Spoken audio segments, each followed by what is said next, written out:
Si t'as une idée, je suis preneuse.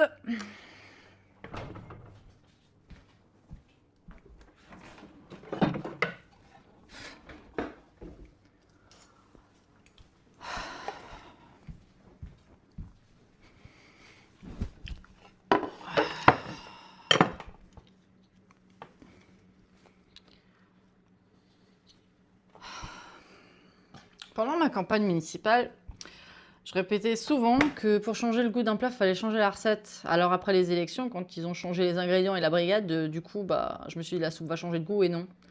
Et moi, je suis devenue élue d'opposition et je veux toujours changer la recette.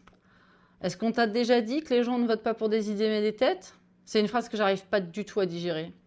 Parce que ça veut dire qu'on passe des heures à débattre du contenu alors qu'on choisirait en fait surtout le contenant. C'est comme les pommes, quand tu les choisis, c'est uniquement sur leur look. T'as qu'un moyen de savoir ce qu'il y a dedans, il faut que tu la coupes. Et seulement là, tu vois si elle est croquante ou farineuse. Mais c'est trop tard, hein, maintenant t'es obligé de la manger. Et c'est le même problème avec le candidat. Tu peux pas regarder ce qu'il y a à l'intérieur, alors tu fais avec ce que t'as, une affiche, une interview, une poignée de main, voire un discours, et ton cerveau il complète les trous. Il est d'ailleurs beaucoup plus rapide que toi, il lui faut seulement 3 secondes pour décider si quelqu'un lui inspire confiance. Je rappelle quand même que c'est le même cerveau qui oublie ce qu'on était venu chercher dans le frigo il y a 2 minutes. Hein.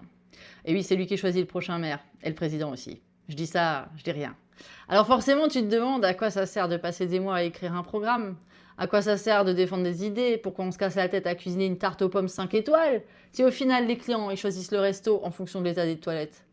Sauf que clairement, c'est pas si simple, parce que des inconnus ont déjà gagné des élections, des listes partent de zéro, des gens sans étiquette ni mandat, ils arrivent à convaincre. Donc ça ne suffit pas d'avoir des idées, c'est clair. Mais ça compte forcément dans l'équation. Au fond, la vraie question, c'est peut-être pas est-ce qu'on vote pour des idées ou pour des personnes. La vraie question, c'est sûrement comment donner confiance aux gens et les faire croire en toi. Et toi, est-ce que tu fais confiance à quelqu'un parce que tu le connais ou est-ce que tu apprends à le connaître parce qu'un jour, tu lui as fait confiance?